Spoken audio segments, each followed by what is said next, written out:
everyone, good afternoon. So, time check, it's already 3:28 p.m. Actually, dumating na tong package na to parang a day before kami lumipad ng UK. So, i-unbox lang natin ito kasi this is Christmas gift ito and birthday gift na rin sa akin ni Rob to. Kaya, i-unbox na natin. Yung mga hiling ko ngayon, parang puro mga pang-business na siya. Because parang naisip ko naman na wala naman akong kailangan. May cellphone naman ako, may tablet naman ako, may computer naman ako. So, parang ang kailangan ko pang-upscale ng aking business. Kaya ito yung hiling ko sa kanya. Nung tinanong niya ako kung ano yung gusto ko na birthday gift at Christmas gifts. So, this is something na magagamit ko talaga. Or magagamit namin ni Zoe sa Pressed and Pretty. And hopefully, marami kaming mapa-order. Ma-ROI natin ito.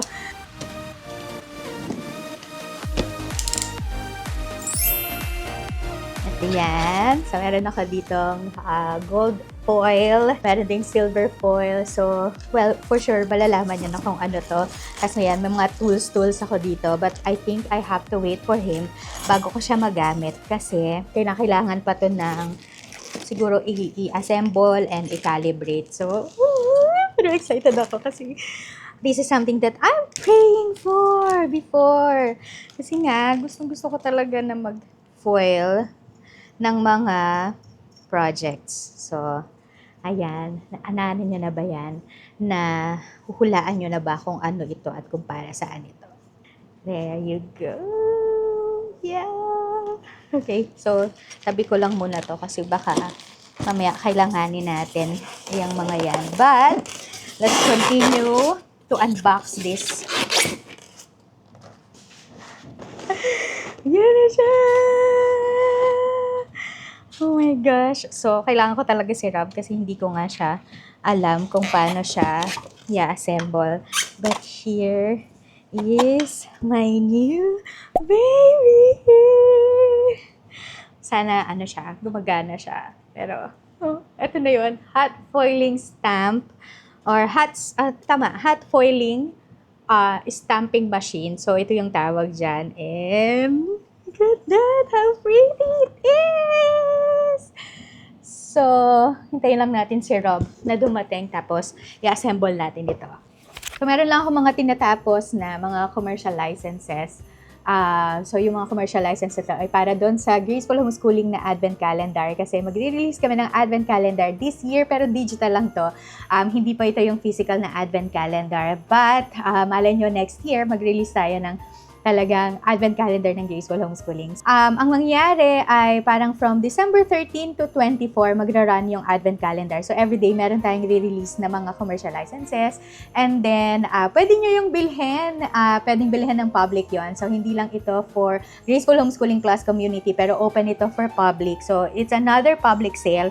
Ginagawa natin yung public sale, di ba, every now and then. So yan ngayon, yung for December ay Graceful Homeschooling Advent Calendar. So surpresa pa yung mga commercial licenses na everyday. So, hindi nyo makikita yung buong collection ng Advent Calendar. So, per day tayo magre-release. So, pag binili nyo, pinurchase nyo yung ating Advent Calendar, ay yun. Everyday, makikita nyo kung ano yung nandyan. Yun yung tinatapos ko ngayon, pero maya-maya lang, meron kasi kaming meeting. Tapos, ang dami din naming order. So, meron kaming pending orders ni Zoe for Pressed and Pretty na mga keychain. So, ito naman ay keychain ito ng isang pharmacy. Tapos, gagawin namin yan. So, meron silang order na 70 pieces. Meron din akong order na 30 pieces na notepad. So, yung notepad naman ay hardbound na cover yung notepad. Tapos, naka-Chicago screw. Yun yung binding technique na gagawin ko. Plus, siya yung sasampulan natin ng hot foiling stamping machine. So, ipapersonalize natin yung mga notepads na to and then i-hot foil natin. So, hopefully, matutunan ko na siya para yung order na to, siya talaga yung makauna. Plus, meron pa ako mga gagawin din na iba pang mga orders. And yung Hello December na creative assets. Hindi ko alam kung paano, pero nag-jet lag pa ako, kaya sobrang hirap na hirap din talaga ako. Pero sobrang naman ako pumped up kasi ang dami nating ginagawa. So, mas na-excite ako pag gano'n. Pero medyo kinakabahan kung kaya ba nating tapusin lahat ng mga deadlines natin. But anyway, gagawin ko muna itong notepad kasi I have to put mga Bible verses per day. So this is 100 pages na journal. And then, meron itong mga 100 na Bible verses. So yun yung gagawin ko ngayon. Pero i-update ko kayo kung ano nangyari dito sa notepad na to. And at the same time, papakita ko rin sa inyo yung process kung paano ko siya ginawa. Kape lang tayo. Oo, guys, ko nga ba't na dito kasi marami. Yeah, oo. Pwede tayo sa extension. Oo nga eh. So, Yun na lang. ang mangyari, bibigay natin yung ano nila. Ay, nandiyan pa si Tina. So, I am about to record a video kung paano naman magturo ng isang product. Itong product na to, no binding machines or kaya walang heavy duty equipment na kailangan. Cutter lang ang kailangan natin dito. At ibang mga tools and we're already set with another product na sobrang mabenta talaga in the market. So, ito yan. This one ay Sintra board na social media ref magnet or social media accounts ref magnet. Actually, meron akong mga ginawa na templates na iba't ibang klase. So, meron mga social media like for example, ito, Instagram, wala lang pala akong TikTok, pero meron akong YouTube, meron akong Google, ano pa ba? Ito yan. Kaka-print ko lang actually kasi kakatapos lang ng meeting ko. So, yan. So, meron ako ditong YouTube, Instagram, tapos Instagram post, and then meron ding Google. Yan yung template. Itong mga templates na to, ipapamigay ko lang to doon sa ating Graceful Homeschooling Plus community. So, yan yun. Ganito ang itsura niya pag natapos na. Pero ito, hindi ko lang nalagyan pa ng magnet sa likod. Pero yan yung gagawin natin. Mag-shoot lang ako ng video para gawin ito. But ang mga materials na kailangan natin dito ay Sintra board. Ganito yung kapal niya. I think this one is, mga 2mm na Sintra board. Yan yung kapal niya. Tapos kailangan natin ng magnetic sheet na ganito. So, ito talaga yung ginagamit natin for this kasi customized yung size natin. So, para lang din sakto natin maikabit yung magnet. Tapos, kailangan natin yung ating template and cutter, self-healing mat, of course. Huwag natin kalimutan yan kasi magka-cut tayo ng Sintra board. Pero madali lang naman i-cut. Ang medyo mahirap i-cut ay yung magnetic sheet kasi medyo, yung parang nagmamagnetize siya sa ating cutter. Pumupurol nga actually yung cutter. Tapos, mag-apply lang ako ng Photoshop dito sa ating template. So, gagamitin ko na lang ay matte para mas medyo malinis yung ating ref magnet.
Okay, so meron na akong kinat na Sintra board dito. Ang size nitong ganitong Sintra board natin ay 9.9 by 7.3 cm. So ka-size ito nitong white na makikita nyo dyan sa ating magnetic ref magnet. So, yan. Kakabit ko lang yan. So, ginagawa ko, tinutupi ko lang siya para lang may reference ako kung saan ko siya ikakabit.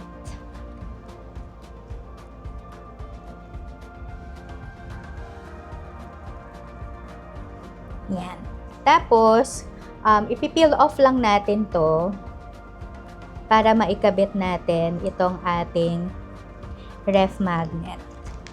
So, i-fold mo lang siya ng maliit para hindi naman hindi siya didikit agad kasi pagka nadikit siya agad, mahirapan tayo pag mali yung dikit natin. So, there. Fold lang natin yan dito.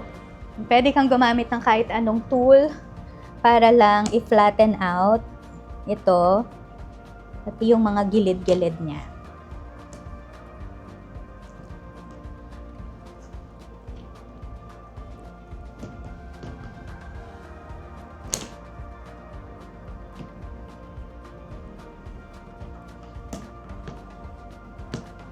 Pag may sobra ka, gupitin mo. Linisin lang natin.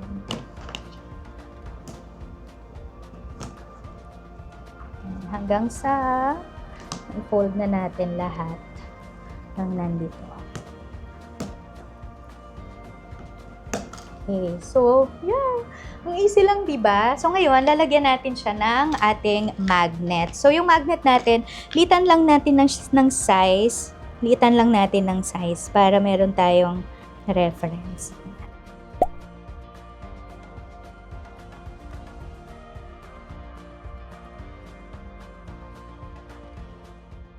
So, there you go. We have our social media ref magnets. And what I'm gonna do is that I'm gonna put it sa ganitong envelope. This one ay binili ko na ng ganito yung envelope.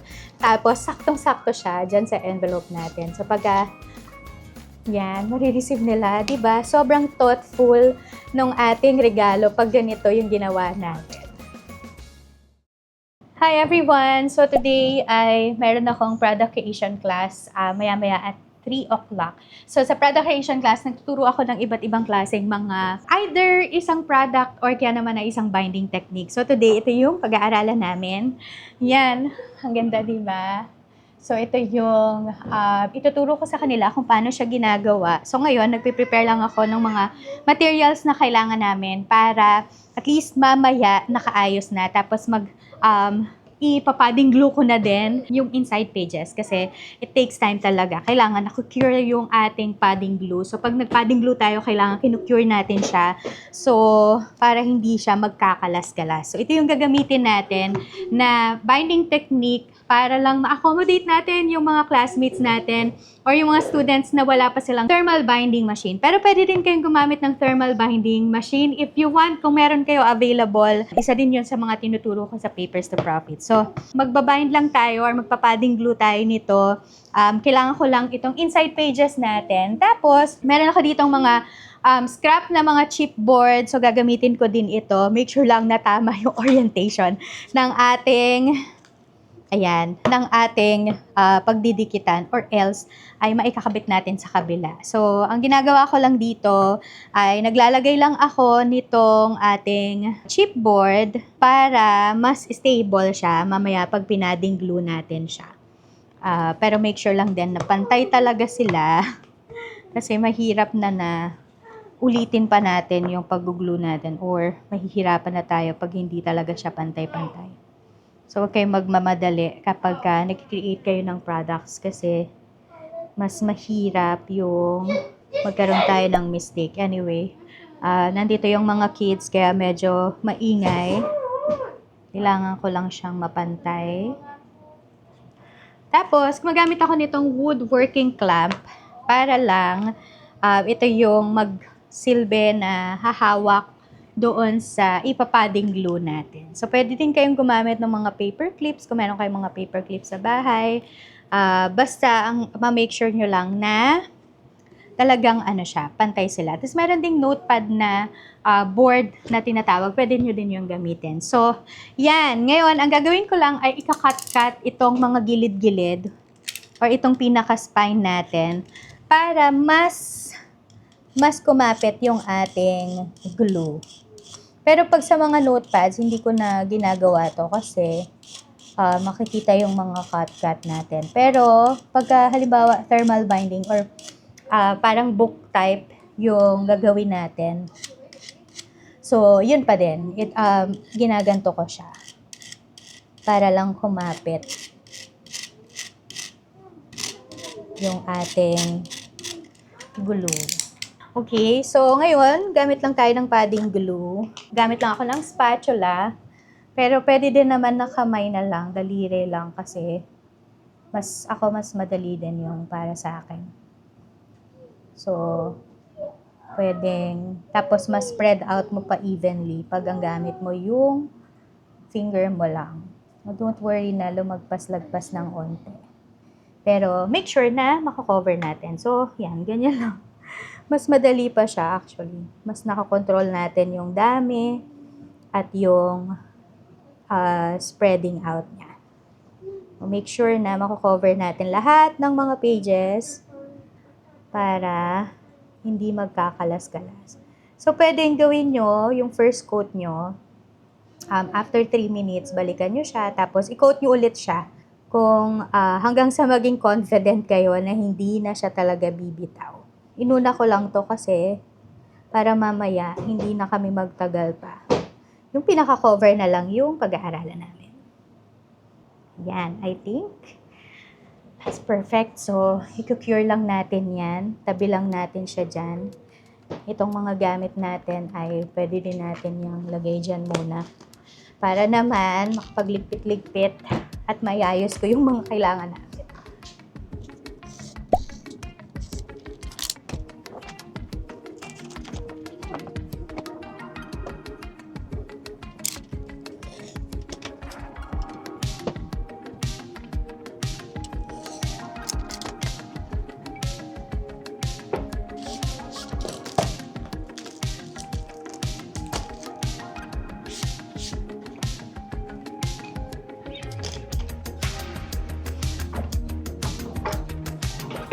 Okay, I'm done with our product creation class. Grabe kakapagod.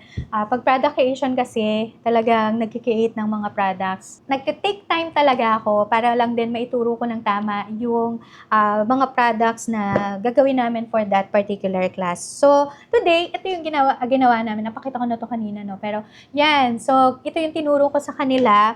And then, I'll show you kung gaano. Well, pagka ngayon, hindi na ganun kakalat masyado yung table ko. Pero, ayan, ganyan pa din siya kakalat. Kasi nga, nagpo-produce tayo ng mga products. So ngayon, itong binding technique na to, wala tong binding machine, walang heavy-duty equipment.